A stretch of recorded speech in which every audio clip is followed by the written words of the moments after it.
প্রতিমধ্যে রাহমাতুল্লাহ আলামিন রুকুর মধ্যে গেলেন। রুকুতে থেকে যখন সোজা হয়ে দাঁড়াইলেন, দাঁড়া হওয়ার সাথে সাথে সাহাবায়ে কেরামগণ তাদের মধ্যে যেন কে বলতে লাগলো, রব্বানা লাকাল হামদ হামদান কাসীরান তাইয়িবান মুবারাকান ফীহি। নামাজ শেষ হয়ে গেল, রাহমাতুল্লাহ আলামিন মসজিদে নববীর মধ্যে দাঁড়া হয়ে গেলেন।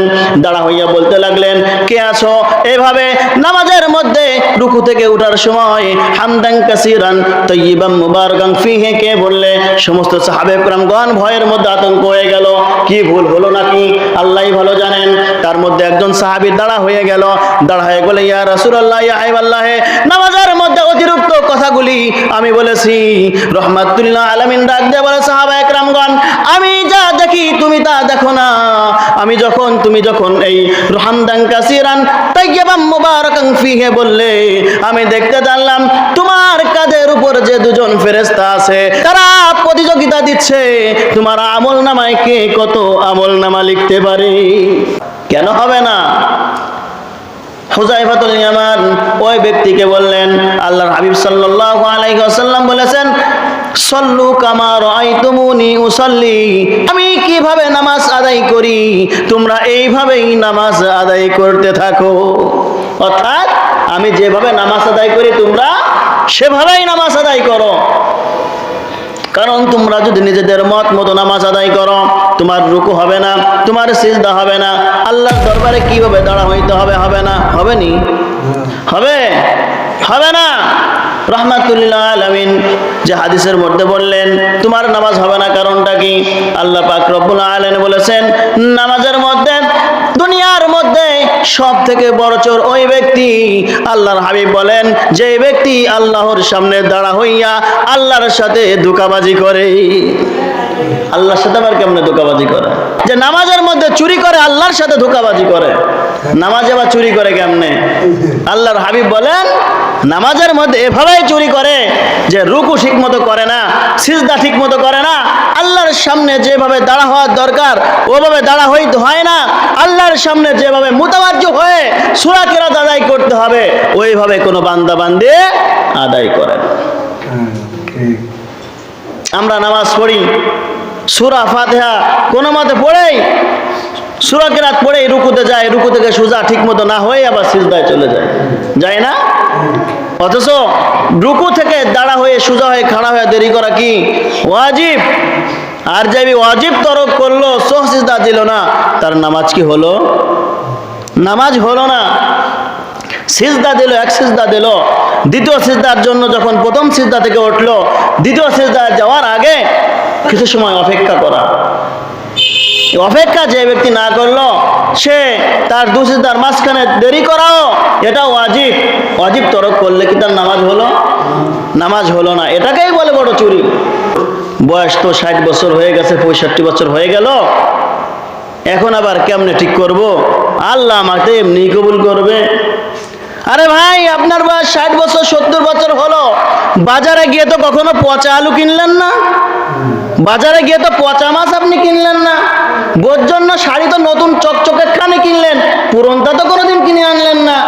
তা আল্লাহর সামনে দাঁড়া হবেন, সূরা ফাতিহা আপনি ঠিক করতে পারেন না, আপনি কেমন মুসলমান হইলেন? এমন অজুহাত আল্লাহর দরবারে চলবে না। এজন্য মুসলমান ভাইরা আমার, আল্লাহ পাক রব্বুল আলামিন পৃথিবীর মানুষদেরকে জানিয়ে দিলেন, আমি আল্লাহর সাথে কথা বলার উত্তম মাধ্যম হচ্ছে নামাজ। যে আমার সাথে কথা বলতে চাই সে যেন নামাজের মধ্যে দাঁড়া হইয়া যায়। নামাজ যখন আদায় করবে, আলহামদুলিল্লাহি রাব্বিল আলামিন আর রহমানির রহিম মালিক ইয়াউমিদ্দিন ইয়্যাকা না'বুদু ওয়া ইয়্যাকা নাস্তাঈন। আল্লাহ পাক রব্বুল আলামিন বলেন, হে আমার বান্দারা, সূরা ফাতিহার মধ্যে তোদের যেই করণীয়, যেই বর্জনীয়, যেটা হালাল যেটা হারাম, কোন পথে চললে তুই সঠিক পথে যাবি, কোন পথে চললে তুই বেঠিক পথে যাবি, সমস্ত গুণ নিয়ামতগুলি আমি আল্লাহ পাক রব্বুল আলামিন সূরা ফাতিহার মধ্যে দিয়ে দিয়েছি রে।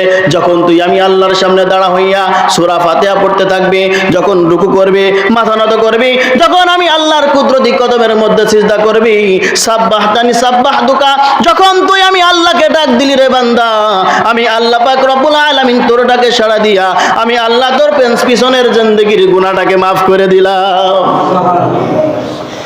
মুসলমান ভাইরা রে আমার, আল্লাহর হাবিব সাল্লাল্লাহু আলাইহি ওয়াসাল্লাম একদিন নামাজের মধ্যে দাঁড়া হয়েছে, রহমাতুল্লাহ আলামিন মসজিদে নববীর মধ্যে জামাতের নামাজ আদায় করাইতেছেন।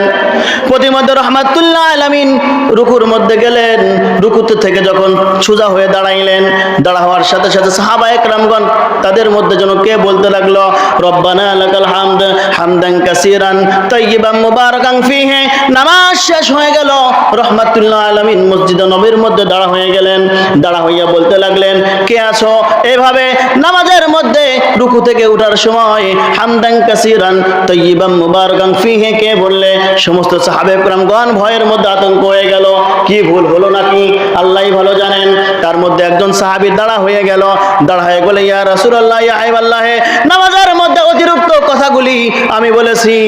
রহমাতুল্লাহ আলামিন ডাক দিয়ে বলে, সাহাবায়ে কেরামগণ, আমি যা দেখি তুমি তা দেখো না। তুমি যখন এই হামদান কাসীরান তাইয়িবান মুবারাকান ফীহি বললে, আমি দেখতে জানলাম তোমার কাঁধের উপর যে দুজন ফেরেশতা আছে তারা প্রতিযোগিতা দিচ্ছে তোমার আমলনামায় কে কত আমলনামা লিখতে পারে। অথচ আমরা কি সামি আল্লাহু লিমান সামনে দাঁড়ায় পড়ে কই, হামিদা সিজদায় যায় কই, মানে সোজা দাঁড়ায় না ঠিক মতো। এই হলো অবস্থা আমাদের। এখন বলেন, এভাবে যদি আমি কিয়ামত পর্যন্ত নামাজ আদায় করি, আমার নামাজ কি কবুল হবে? কারণ আমি তো আল্লাহর দরবারে দাঁড়া হইলাম, নামাজের যে নিয়ম কানুন আছে এই নিয়ম কানুনগুলি আমি মানি নাই।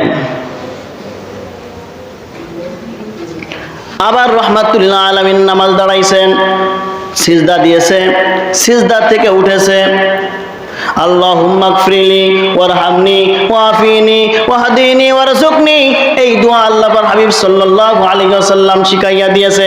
এজন্য আল্লাহর হাবিব সাল্লাল্লাহু আলাইহি ওয়াসাল্লাম দোয়াগুলি শিখিয়ে দিয়েছে।